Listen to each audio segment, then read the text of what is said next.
السلام علیکم dear viewers, welcome back to my channel علم کی دنیا میں ان دا نالج ورلڈ۔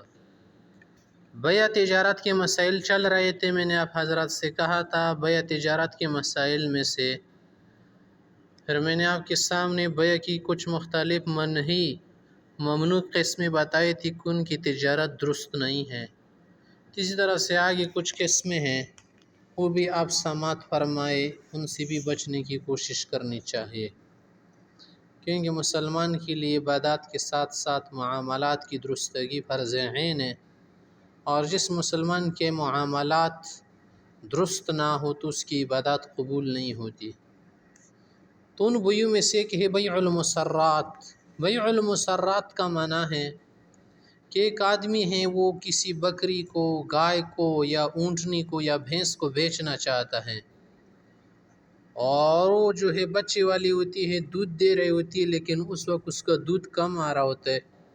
تو یہ طریقہ اپنا لیتا ہے کہ میں لے جانے سے پہلے، منڈی میں لے جانے سے پہلے، کسی کو بیچنے سے پہلے 5 دن 4 دن 3 دن اس کا دودھ نہیں نکالتا۔ دودھ نہیں دوتا تو اس کی وجہ سے جو اس کا دودھ زیادہ نظر آ رہا ہوتا ہے، اور جو اس کے تھن ہوتے ہیں نا وہ بھرے لگ رہے ہوتے ہیں، تو مشتری دیکھ کر اسے دھوکہ کہا جاتا ہے۔ بعض اوقات وہ کہہ لیتا ہے کہ چلو دودھ نکال لو، چیک کر لو، تو ایک بالٹی دودھ دے دیتی ہے۔ بعد میں جب مشتری سے گھر لے آتا ہے تو وہ تو وہی بات نہیں ہوتی جو اس نے اس وقت دیکھی ہوتی ہے، تو وہ بڑا پریشان ہو جاتا ہے کہ میرے ساتھ تو دھوکہ فراڈ ہو گیا۔ تو ایک دھوکہ فراڈ ہے۔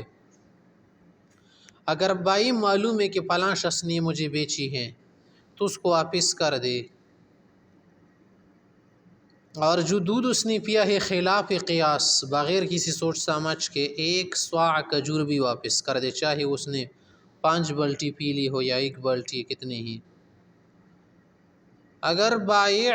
سے لینا چاہتا ہے اور کہتا ہے کہ نہیں میرے لیے بس قیمت کم کر دو، چلو میں نے آپ سے یہ بھینس خریدی تھی 1,20,000 میں، یہ تو اتنا دودھ نہیں دے رہے، چلو 1 لاکھ میں کر دو، 20,000 واپس کر دو، ایسا نہیں ہو سکتا۔ یا تو اسی قیمت سے لینا ہوگا یا کیا کرنا پڑے گا، واپس کرنا پڑے گا۔ تو یہ جو ہے ممنوع ہے، اسی کو شریعت میں دھوکہ فرمایا گیا کہ دھوکہ پیغمبر علیہ السلام کی حدیث سے کیسا مت کیجیے گا۔ دوسری قسم جو ممنوع ہے، البیع عند النداء الاخیر لصلاۃ الجمعہ، جب جمعہ کی دوسری اذان ہو جائے، جبکہ علماء اکثر یہ بھی کہتے کہ پہلی اذان چاہے ہو جائے تو سب کچھ چھوڑ چھاڑ کے نماز کے لیے تیاری شروع کرے، اور یہ صرف اس جمعے کی بات نہیں ہے، خصوصی آیت تو اس کے لیے اسپیشلی عام طور پر جو تمام نمازوں کے یہ حکم ہے کہ جب اذان ہو جائے تو کام کاج معاملات سب کچھ چھوڑ چھاڑ کی تیاری میں لگ جائے، کیونکہ اللہ نے اس کا حکم فرمایا ہے کہ فَاسْعَوْا إِلَىٰ ذِكْرِ اللَّهِ وَذَرُوا الْبَيْعَ، سب کچھ چھوڑ دے۔ ایک اور قسم ہے بیع المزابنہ محاقلہ، اس کا مطلب یہ ہے کہ لگا ہوا پھل، کٹے ہوئے پھل کے بدلے میں بیچ دے، بغیر کسی تول کے، وزن کے، بلکہ اٹکل کے ساتھ بیچ دے۔ مثلا کہا کہ یار یہ جو 5 درخت ہیں نا اس میں پھل لگائے، چلو یہ 2 بوریا یا 5 کریٹ پھل دے رہا ہوں میں، سیب ہے، یہ بھی سیب ہے، چلو، لیکن یہ اندازہ تو نہیں لگ رہا ہے یار کہ جو پھل اوپر لگا ہے وہ کتنا کریٹ بن رہا ہے، 6 بن رہا ہے، 10 بن رہا ہے، 5 4، تو ایسا کرنا درست نہیں ہے، چاہے وہ گندم ہو، پھل ہو، فصل ہو، کوئی بھی قسم ہو۔ آگے ہی بیع الثنیہ۔ بیع الثنیہ کا مقصد ہے بیع الاستثناء، کہ آپ کوئی چیز بیچ دے، بیچنے کے بعد بیچتے ہوئے آپ کہہ دے کہ یار میں نے آپ کو یہ پورا باغ بیچ دیا درختوں کا نا، چاہے درخت ہو یا سبزی لگی ہو، لیکن فلاں کیاری جو ہے نا اس کی سبزی نہیں بیچ رہا میں۔ اگر ایسا بتایا تو ٹھیک ہے، کیونکہ اس نے بتایا کہ فلاں کیاری یعنی وہ والی یہ والی، لیکن اگر اس نے کہا کہ اس کھیت میں جو ہے 10-12 کیاریاں ہے، اس میں سے ایک جو ہے نہیں بیچ رہا ہوں، باقی بس دے دیا، آپ کو اب معلوم نہیں کہ کون سی والی آپ لینا چاہ رہے، کون سی نہیں دینا چاہ رہے، تو یہ معلوم کرنا ضروری ہے، کیونکہ بغیر معلوم کرنے کے خداع، جھگڑا اور جنجال ہو سکتا ہے۔ اسی کے متعلق فرمایا کہ نہا رسول اللہ صلی اللہ علیہ وسلم عن المحاقلہ والمزابنہ والثنیہ الا ان تعلم، ہاں جو مستثنا چیز ہے جس کو استثناء کر دیا، ایکسیپشن کر دیا، اگر وہ معلوم ہو پھر مسئلہ نہیں ہے۔ آگے مسئلہ ہے فی بیع اصول الثمار۔ اصول الثمار کا مقصد یہ ہے کہ آپ نے کھیت بیچ دی اور اس میں فصل لگی ہوئی تھی، چاہے کوئی بھی فصل ہو، یا کھیت وغیرہ بیچ دی اس میں درخت لگے تھے، یا درخت بیچ دیے اس میں پھل لگے تھے، تب اس کا مسئلہ یہ بنتا ہے نا کہ جو فصل لگی ہے یا پھل لگا ہے وہ بائی کا بن جائے گا، بائی کاٹ لے گا اپنے لیے، مشتری نے وہ بھی خرید لے، وہ بھی آ جائے گا بیع میں۔ اسی کے متعلق علماء حضرات مسئلہ بیان کرتے ہیں، اور یہ اصول ہے کہ دیکھیں پیغمبر علیہ السلام کی حدیث ہے کہ من باع نخلا، اس میں سب داخل قد عبرت فثمرتها للبائع الا یشترط المبتاع، کہ اگر کسی شخص نے درخت بیچ دیے یا کھیت بیچ دی اور اس میں فصل یا اوپر پھل لگا تھا، تو پھل جو ہے یا فصل وہ بائع کا ہے، کیونکہ سب اسی نے کیا ہے نا، اسی نے تعبیر تحقیل کی ہے۔ ہاں اگر مشتری خریدتے وقت کی شرط بھی لگا کہ میں فصل ہی کے ساتھ خرید رہا ہوں اور پھل ہی کے ساتھ خرید رہا ہوں، پھر الگ بات ہے، کسی صورت میں پھر اس کے لیے اختیار ہے کہ وہ کیا کر لے، ایسا کر لے۔ وہ تو ظاہر ہے کچھ قیمت بڑھائے گا، کیونکہ ایسا مفت میں نہیں دے گا اس کے ساتھ۔ اگر کھیت کی قیمت بن رہی 5 لاکھ تو فصل بھی تو لگی 20,000 کی ہو، 30 کو 40 کی ہو،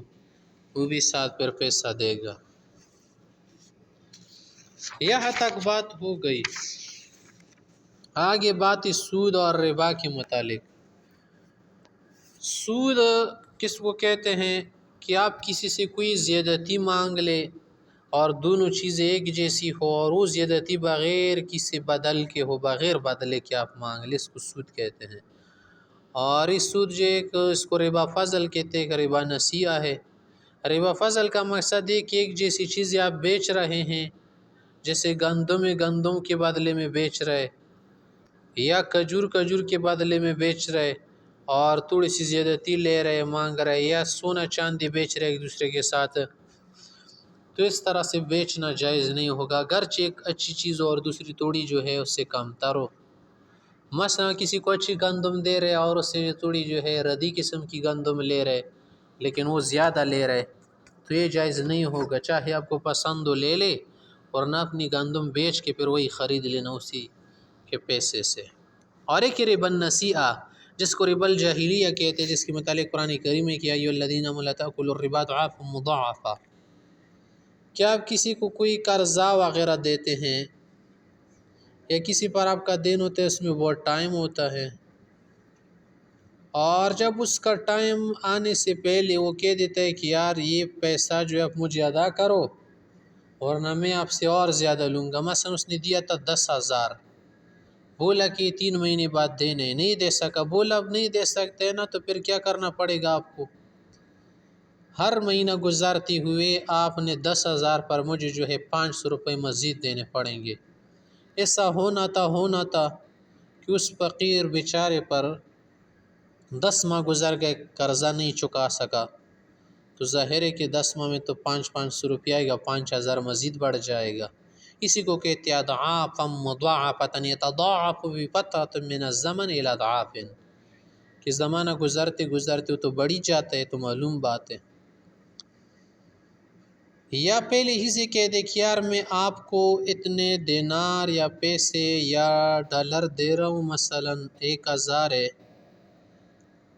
اور اس میں آپ سے اجل مانگ رہا ہوں نا، اجل دے رہا ہوں، تو اس اجل کے بدلے میں چاہے وہ دور کی اجل دے دے، نٹا مدت وقت،